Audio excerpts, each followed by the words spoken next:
E aí pessoal, tudo bem?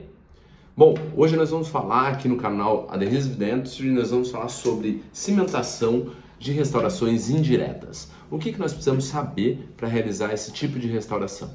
Mas antes de passar o conteúdo para vocês, eu gostaria de pedir para vocês curtirem o canal, certo? E compartilhar esse vídeo com o máximo de pessoas que vocês acham que vão gostar do conteúdo, para que nós façamos que esse grupo cresça cada vez mais e seja uma fonte de conhecimento para todo mundo aí interessado em odontologia adesiva. Legal? Bom, vamos lá. Falando sobre cimentação de restaurações indiretas em resina. O que é importante saber? Na verdade, todo mundo está acostumado a fazer, quem trabalha com odontologia restauradora está acostumado a fazer coroas, onlays, inlays, muitas vezes em cerâmica, certo? E eu vejo muitas dúvidas nos cursos, nas palestras, muitas pessoas com dúvida a respeito da cimentação de resinas indiretas. Muitas pessoas usando o mesmo protocolo que utiliza para cerâmica, para resina. Mas não é legal. Por quê? Por exemplo, para cerâmica nós utilizamos o condicionamento com ácido fluorídrico 10%. E para resina isso não é tão indicado, né? Porque eu tenho o ácido fluorídrico, ele vai agir muito mais agressivamente ali naquela resina composta, né? Pode agir sobre as partículas de carga que reforçam vai agir sobre as partículas de carga que reforçam essa resina e vai vai proporcionar um condicionamento não tão adequado assim para aquela peça, certo? Você até consegue uma união, você até consegue um imbricamento, mas não é o mais adequado a se fazer. Então, descarte o condicionamento com ácido fluorídrico 10% para as peças, para as restaurações indiretas em resina composta, certo? Mas, para cimentar essas peças, nós precisamos fazer, por exemplo, um protocolo adesivo, né? E qual que é esse? Se eu fizer um protocolo adesivo sem realizar um tratamento superficial, eu não vou ter muito sucesso, porque aquela parte interna da peça ela é lisa. E ao contrário do que muita gente pensa, apesar de ser resina composta com sistema adesivo, cimento, e todos têm uma composição semelhante, né? Não há uma união química entre essa peça e o sistema adesivo e o cimento resinoso ou a resina composta utilizada na cimentação.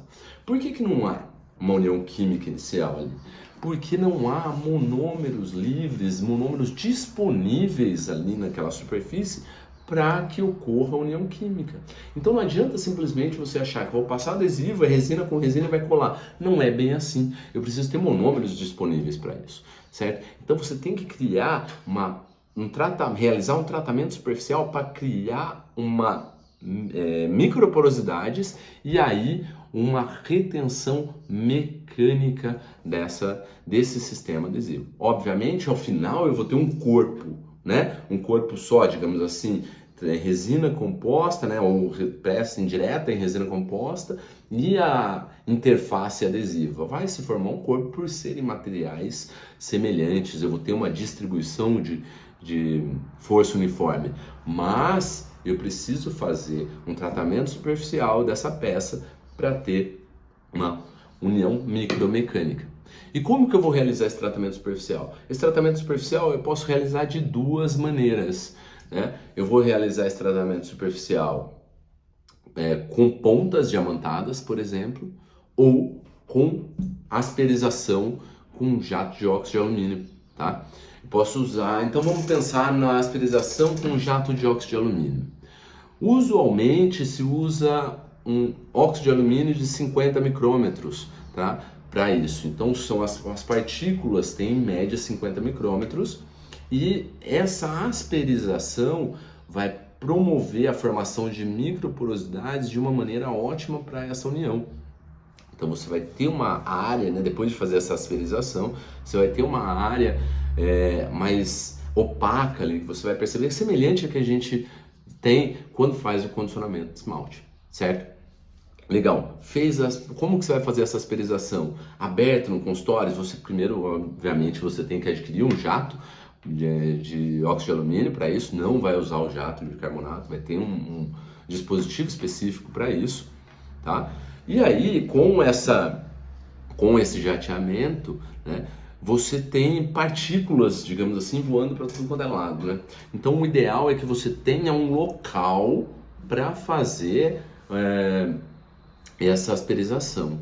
Então tem gente que compra uma câmara, tem câmaras pequenas para se realizar essa asperização. Você vai ligar, usualmente você liga esse jato, tá, no alta rotação ali, no feixe para encaixar o alta rotação, e faz com o controle do pedal esse jateamento, mas faça dentro de uma câmara, porque isso é importante para que o seu consultório não fique cheio de óxido de alumínio, tá?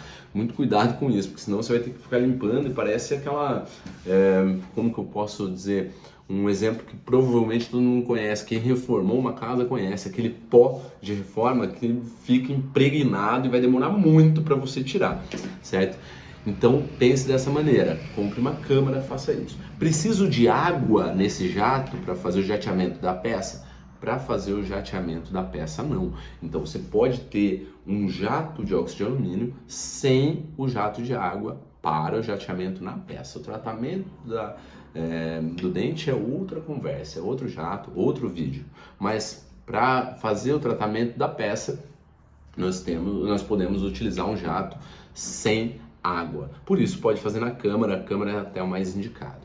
Esse jateamento você vai fazer com uma distância mais ou menos de 2 centímetros, né, da peça, para ter uma precisão, né, maior, tá? E por uns 10 segundos você vai ficar jateando, não precisa ficar repetindo o jateamento na mesma área, porque o jateamento é muito preciso, certo? E ele tem não é um foco tão pequeno, ele é mais amplo, esse jato abre, então você tem uma área maior cobrindo durante o jateamento. É super rápido, prático e fácil, tá? Ah, mas eu não tenho, Adriano, eu não tenho jato, eu não vou comprar, é muita coisa, eu não tenho espaço para pôr a câmara, não sei, eu não quero, simplesmente. Bom, você não quer comprar o jato, você pode asperizar essa peça com ponta diamantada. Como assim? Ué, você vai pegar uma ponta diamantada e fazer essa asperização. O que tem que tomar muito cuidado? Primeiro, você vai utilizar uma ponta diamantada regular, não vai utilizar uma F, uma FF. Tá? A ponta regular vai promover micro porosidades, ou na verdade vai com micro retenções nessa superfície interna, mas com uma rugosidade adequada, ou melhor para promover a união. O segundo cuidado que tem que ter é o seguinte: você não pode fazer isso em alta rotação, você não pode ficar apertando muito rápido essa peça essa peça de mão, essa broca, essa ponta diamantada contra a peça. Por quê? Porque você vai causar um desgaste excessivo e não é isso que você quer. Você quer um tratamento superficial, que é um sutil desgaste, né? Superficial, como o nome já diz, né? Para promover micro-retenções. Qualquer desgaste que você faça acentuado nessa peça vai ser um alívio e vai ser uma zona onde você vai ter uma área de cimentação, uma linha de cimentação maior, que não é muito indicado.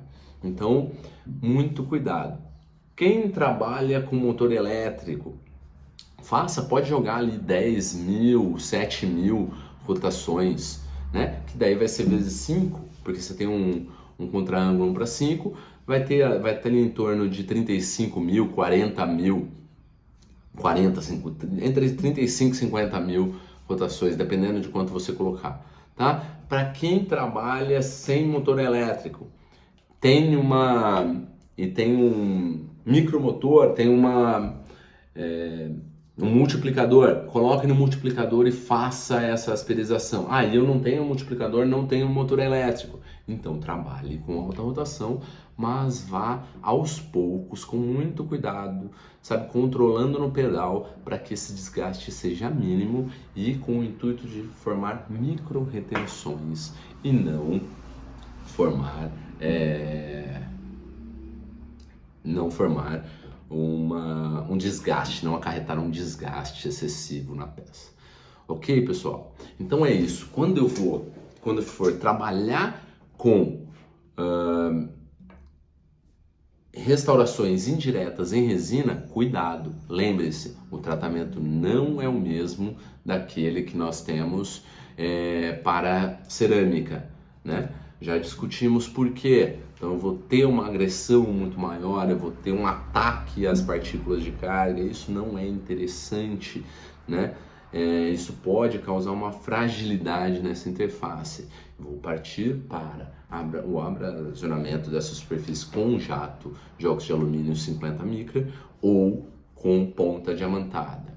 Vou perder se eu tiver só a ponta diamantada? Não, não vai perder. Fazendo adequadamente, você vai ter uma união estável, duradoura, tá? E adequada, assim como você tem com o jato de óxido de alumínio. Certo? Qualquer dúvida, pessoal, manda aí, escreve. Aqui nós vamos finalizando o vídeo. Vamos fazer cada vez trabalhar com mais temas e manda dúvidas, questões, sugestões de tópicos aqui nos comentários ou manda para mim lá no Instagram diretamente e eu vou trabalhando o conteúdo do canal com as sugestões de vocês. Valeu, espero que tenham gostado. Até um próximo vídeo. Até mais, pessoal!